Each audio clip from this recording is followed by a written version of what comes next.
Bonjour les locos. J'adore photographier les gens. À mon humble avis, c'est là où mon talent de photographe peut le mieux s'exprimer. Ou à partir d'une matière première de base, quelqu'un, je peux vraiment travailler, la façonner et rendre ces gens, ces personnes plus belles. Quand vous êtes en train de faire de la photographie d'architecture ou la photographie de paysage, absolument, il y a plein de choses que vous pouvez faire pour modifier, mais si votre matière première de base n'est pas bonne, ça va être très difficile. Vous arrivez devant une maison à photographier, vous avez 2 cadavres qui flottent dans la piscine, ça va être assez difficile de faire des belles photographies. Quand je photographie des gens, j'ai des astuces qui permettent de les rendre tout simplement plus beaux. Alors, il y a plein de choses qui sont importantes dans la photographie de portrait. Il y a la lumière, il y a la tenue vestimentaire, il y a le maquillage, il y a le contexte dans lequel vous les photographiez.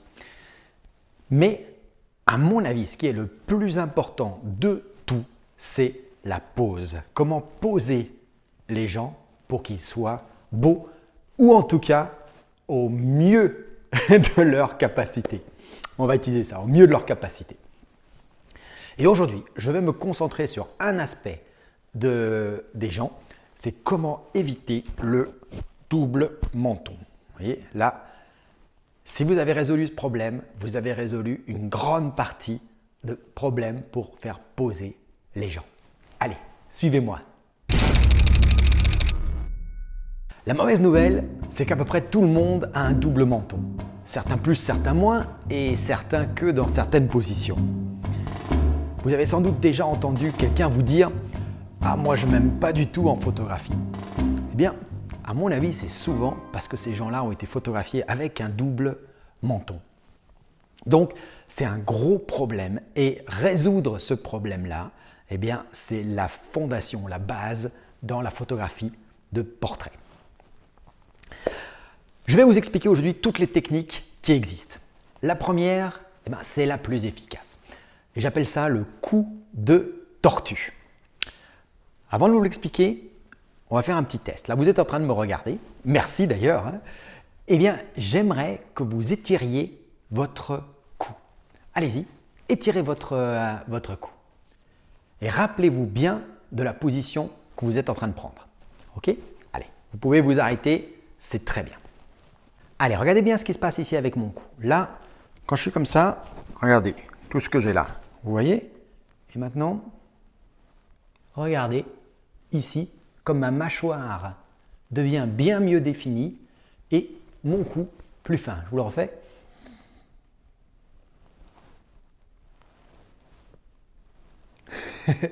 Vous avez vu, de profil, ça donne quelque chose comme ça. OK? Donc juste le fait d'étirer le cou va définir votre mâchoire, réduire le cou et enlever complètement tout le double menton. Hop là, c'est bon. Maintenant, attention à comment vous le dites à votre sujet que vous photographiez. C'est pour ça que je vous ai fait faire un test. Bien souvent, si je dis tirer le cou, les gens vont faire ça, comme ça, le menton en avant, les narines en l'air. Et du coup, vous, en tant que photographe, qu'est-ce que vous faites? Vous êtes en train de photographier mes narines, ce qui n'est pas extraordinaire. Ok, donc en fait, plutôt que de dire étirer le cou, voilà ce qu'on va faire. Super. Écoute, c'est vraiment très très bien ce que tu fais là. J'adore ta pose. On va essayer quelque chose d'un peu différent maintenant qui va aller très très bien avec cette lumière qu'on a. Regarde-moi bien, tu vas amener tes yeux sans bouger le reste de ton corps vers l'avant, comme ça. Ok? Regarde-moi de côté ce que ça donne. Tu ne bouges pas le corps, tu avances juste un petit peu les yeux. Alors, ça va te paraître bizarre, mais t'inquiète pas. Dans l'environnement dans lequel on est, ça va être vraiment super. Alors, fais comme moi, les épaules sans les bouger, le corps et tu avances juste un petit peu tes yeux. Tu avances tes yeux vers moi. OK? C'est très bien comme ça. Super, super, on y va. Et voilà. Le secret consiste à dire d'avancer les yeux, ne pas parler du menton ou du cou, parce que sinon vous allez vous retrouver avec le menton de Dalton. Là, ok? Donc, avance les yeux vers moi. Avance les yeux vers moi et là, naturellement, le double menton va disparaître. Vous avez fait le coup de la tortue, sans parler du cou et surtout sans parler de tortue. Et au fait, si vous avez fait le test, est-ce que vous avez avancé le menton ou avancé les yeux quand je vous ai dit d'étirer le cou? Laissez-moi un petit pouce si vous avez avancé le menton. Allez, deuxième technique. C'est quasiment la même, sauf que vous allez diriger votre sujet de façon différente. Là, ça s'appelle juste soulever ou allonger la tête. Allonger la tête. Donc là, position de départ, ça va être quelqu'un comme ça. Là, il y a deux choses à dire à votre sujet. Les épaules bien comme ça en arrière et de soulever la tête comme s'il y avait un fil qui, hop, le tirait vers le haut. Donc concrètement, ça va faire quelque chose comme ça au départ, à quelque chose comme ça à l'arrivée. Regardez, le cou est affiné et la mâchoire mieux définie. Là, j'ai beaucoup de lumière qui vient d'en dessous, ce qui n'est pas extraordinaire. Mais si vous avez une lumière classique qui vient du ciel, eh ben, c'est un autre avantage. Quand vous êtes tout étiré comme ça, ou comme ça dans cette position-là, je pars de comme ça, je fais comme ça, eh bien, dans le cou, il y aura de la lumière bien plus sombre que sur la figure. Et l'œil est naturellement attiré par la lumière, donc la tête va être bien éclairée, le cou beaucoup moins, et du coup, il y aura moins cet effet de double menton. Pas du tout, même s'il étire la tête bien vers le haut. Donc, étirer la tête ou, technique 1, allonger le cou comme un cou de tortue. Technique numéro 3. C'est une technique que j'utilise pas souvent parce qu'elle demande beaucoup plus d'explications à votre sujet. Tandis qu'avancer les yeux, c'est très facile. Mais elle peut être extrêmement efficace et je l'utilise dans des shootings un peu plus longs avec mes sujets. C'est la technique de la langue. Le secret, ça consiste à mettre la langue sur le haut du palais. Alors pas votre langue sur le palais du sujet, hein, sur la langue de votre sujet sur son palais et vous lui demandez, en fermant la bouche, d'aspirer très fort. Regardez.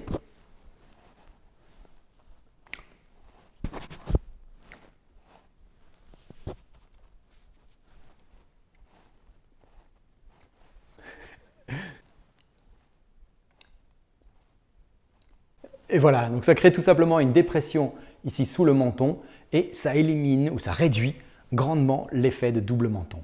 Allez, prochaine technique, c'est tout simplement changer votre angle de vue avec votre sujet et de prendre un peu de hauteur par rapport à votre sujet. Regardez, là je tiens la caméra devant moi en mode selfie, je suis à peu près à l'horizontale. Là, je vais commencer à baisser et regardez, là j'ai le double menton qui se fait. Vous voyez, ici.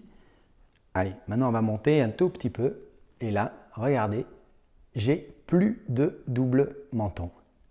Donc c'est là évidemment que les photographes les plus grands seront avantagés puisqu'ils auront naturellement toujours un angle de prise de vue un peu au-dessus d'un petit ou une petite photographe. Ça n'empêche que vous pouvez quand même soit vous montez sur une marche ou vous demandez à votre sujet de se baisser un petit peu, ça va marcher aussi. Alors attention, hein, ne prenez pas d'angle extrême, hein, sinon si vous êtes très haut, la personne va avoir une très grande tête et des tout petits pieds. Et là, il aura l'air d'un personnage de dessin animé. Ce n'est pas ce que vous voulez. Alors, c'est vraiment à vous de savoir regarder votre sujet pour comprendre exactement quel angle va marcher avec le sujet. Bon, une fois que vous avez compris cette histoire-là, et juste le fait de lever la tête va réduire le double menton, c'est vraiment pas mal. Et ça, c'est une super bonne astuce. Quand je photographie des grands groupes, j'aime bien prendre de la hauteur, monter sur quelques marches pour photographier le grand groupe pour qu'il me regarde juste un peu au-dessus. Parce que d'un coup, sans que j'ai besoin de dire quoi que ce soit, tout le monde est bien plus beau, perd quelques kilos, juste en regardant vers le haut. La prochaine astuce pour réduire le double menton est super facile. Il suffit d'incliner votre sujet vers l'avant. Vous êtes sans doute en train de me regarder à votre bureau, vous pouvez faire l'exercice tout de suite. Il suffit de se pencher comme ça, légèrement en avant. Donc là, ici, double menton, vous le voyez là, et là, comme ça, tout va bien. Alors, ça marche aussi si je me mets juste une chaise comme ça et je me penche ici légèrement vers l'avant. Double menton, plus de double menton. Et en plus, j'ai une sorte de belle diagonale là. C'est pas mal. Comme ça, comme portrait, ça marche. Donc, il suffit de incliner votre sujet vers l'avant et naturellement, en vous regardant, on définit la mâchoire, on réduit le cou, on enlève le double menton. Prochaine astuce, c'est faites bien attention à votre lumière. La lumière ne va pas vraiment vous aider à réduire un double cou, mais par contre, elle peut grandement empirer la situation. Là, je suis dans une situation de pire lumière possible pour un double cou. La pire lumière possible, parce que regardez bien mon visage. Allez, regardez et dites-moi d'où vient la lumière. Allez, faites-moi une petite analyse rapide de cette lumière.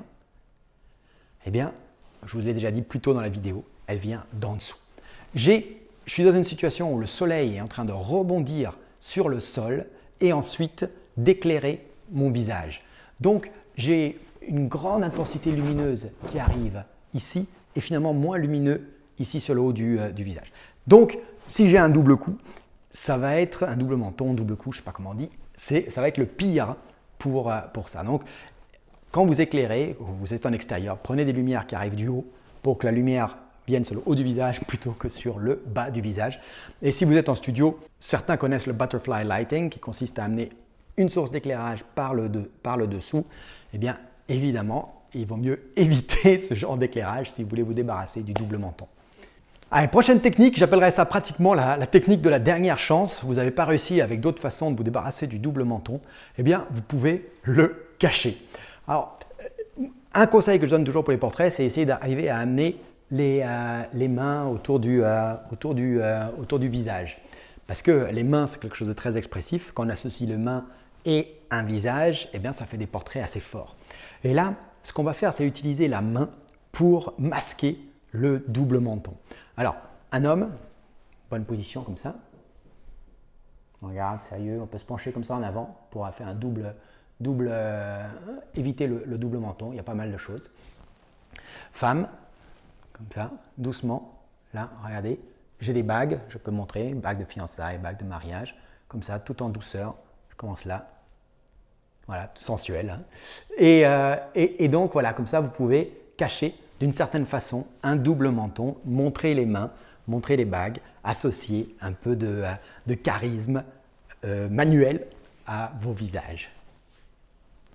Qu'est-ce qu'il ne faut pas raconter quand même, hein? Alors, la prochaine technique pour réduire l'effet du double menton sur vos photos, c'est le maquillage.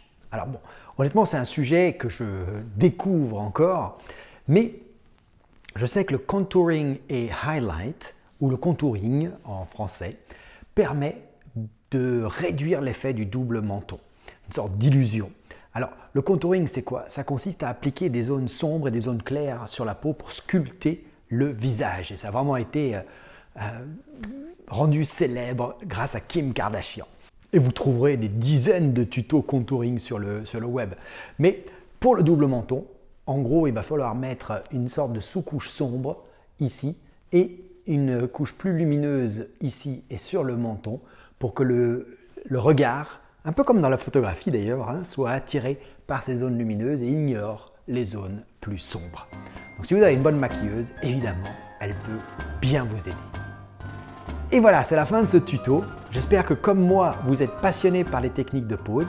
Si c'est le cas, un petit pouce vert, s'il vous plaît. Et n'hésitez surtout pas à venir nous rejoindre sur Photoloco. Alors je dis nous parce qu'on est plus de 30 000 photographes sur Photoloco. Vous postez une photo et vous allez recevoir plein de critiques bienveillantes et constructives pour faire de vous un meilleur photographe. Ça se passe sur photoloco.fr. Je suis Blaise Fiedler et je vous dis à bientôt.